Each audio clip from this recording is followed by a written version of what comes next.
Golf Central on YouTube, brought to you by the Chrome Soft Golf Ball from Callaway.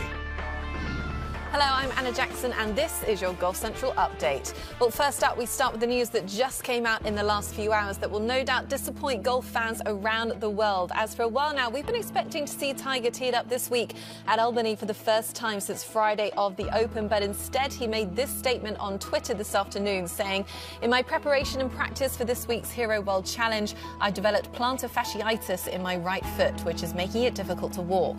After consulting with my doctors and trainers, I've decided to withdraw this week and focus on my hosting duties. My plan is still to compete in the match and PNC Championship." So with that, I'm absolutely delighted to welcome in Todd Lewis live from the Bahamas. Unexpected news today, Todd, I think you could say. What is the latest on what we've heard so far over the last few hours? Yeah, it is surprising news, Anna, not only to fans, but also members of the media. Even members of his foundation were surprised that Tiger pulled out of the Hero World Challenge. We have had no indication that plantar fasciitis has been an issue for him. Tiger has had a cornucopia of injuries throughout his career, but this is the first real indication that plantar fasciitis has been a problem. And like I said, we didn't think that his body was an issue to play the Hero World Challenge, especially if you consider last week he committed to team up once again with his son Charlie to play in the PNC Championship later next month. He wouldn't have done so if he didn't feel like his game and his body was able to be a part of that event. So this is a bit of a surprise. Could be something that has been lingering and obviously did not get better over the last few days, and ultimately he made that decision.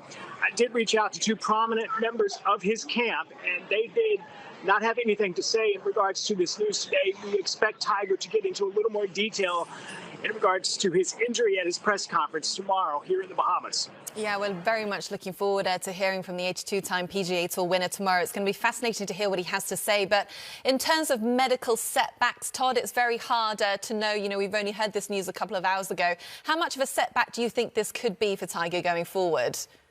Well, plantar fasciitis is painful, but it can be managed. And yes, this is a temporary setback. But if you broaden out and look at this injury, what caused the injury? Well, he said it in his social media post.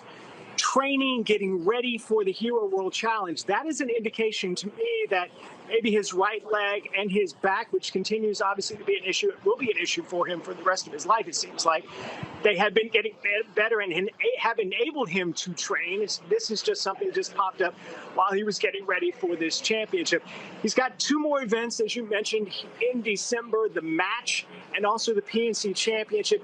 In those events, he can ride a cart, so walking will not be as big an issue at those events. So we are not expecting him to further damage his right foot with plantar fasciitis. We're just going to have to wait and see.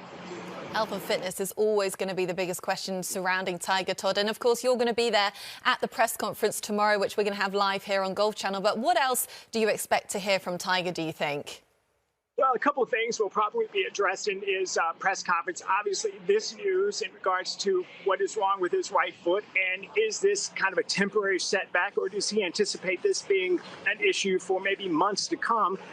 Off of that news, where will he play in 2023? I'm sure that he has a target of events that he'd like to play, primarily the major championships, but maybe more than he played in 2022. I'm sure he'd love to play the Genesis Invitational, which is his tournament in Los Angeles, where he grew up, not too far away from Riviera, where the tournament's taking place. So that will be an issue. Where will he play next year? And also a little more further detail in regards to Tiger and his position with the PGA Tour in the Tour's continuous competition battle with LIV Golf. What he did to help elevate events for the next schedule, and where he sees this battle between these two organizations moving forward. So I'm sure those three topics will easily be addressed in this press conference tomorrow. Yeah, it's going to be a fascinating one, Todd. Thank you very much. Of course, it's going to be a setback for Tiger, but we're at least hoping to see him teed up at the PNC Championship in just a few weeks' time. Todd, we'll catch up with you tomorrow. Thanks again. All right, well, before we look ahead, let's take a quick reminder, shall we, of the year that has been for Tiger Woods, because it began off the course after 82 PGA Tour wins and 15 majors. Woods took his rightful spot in the World Golf Hall of Fame back in March. His daughter Sam delivering the introduction speak, as Tiger talked for 15 minutes, a lot of his speech focusing on his upbringing and his relationship with his father, Earl. And then a month later, Woods played in his first tournament in almost 18 months when he teed off at the Masters. Woods fired an opening day 71, made the cut and entered the weekend in 19th place at 1 over through 36 holes, but then shot back-to-back 78s to finish 47th. 13 over was in fact the worst score of his professional career at the Masters, but just to see Tiger back on the course again after a life-threatening car accident was an absolute thrill for everyone. And Woods then also made the weekend, but ultimately withdrew at the PGA Championship at Southern Hills in May and turned his focus to the Open at the Old Course. The 46-year-old shot 78-75 to miss the cut at the home of golf, but we will never forget that scene on Friday, walking across the Swilcan Bridge, saluting the galleries with a smile and tears on his face.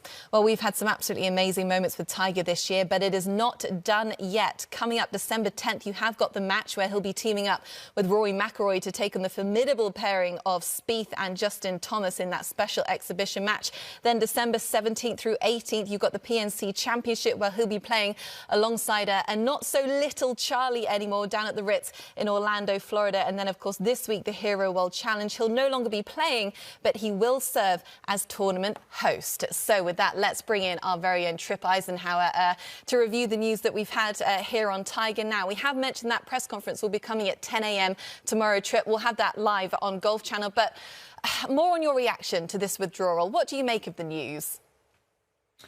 Well, I'll echo some of what Todd was saying. I mean, speculation would be, you know, it's time to look at training to get ready for tournaments and how you're doing it, and the fragility of his body, going through all the things he's gone through, let alone the horrible car accident, but the surgeries before that with his back and other things. I mean, he's in his latter years, no question about it, and we know his best golf is clearly behind him. But Tiger has that competitiveness that you can never. That thirst can never be fully quenched, and he wants to get out and play, and his modus operandi is obviously to get to train as hard as he can. But, you know, he's got good people around him. He's a smart guy, but he's got to figure out that maybe the training might just be doing some walking or something. I don't know what his training regimen was, and I'm not going to speculate, but if there was any kind of strenuous thing that caused this, then obviously that needs to be adjusted. But I'm sure it's frustrating for him, and he's the type guy who would never take a cart in an event where everyone else is walking. He said that, and so that was probably what the training was focused on. It probably wasn't to get him in the kind of shape that he used to be in, but just get him where he could handle walking 72 holes, because we saw the endurance at the Masters playing 72 holes there. Now, that is a very difficult course to walk with his right leg and the issues that he has in the lower part of that. And we saw it wear on him day by day, and it was hard to watch him finish there. But he is the competitor, and once he made the cut, he was going to get it all done. But ultimately, it led to the undoing of not being able to play the next couple of majors, because St. Andrews was the place where we always thought we would see Tiger Woods for sure last year. And we did. And hopefully not the last time across the Swilcan Burn, but we'll see. But that's one of the things going forward for Tiger is going to be, you know, the fragility of his body and what he's able to do, and the few times that we get to see him, how special it really is.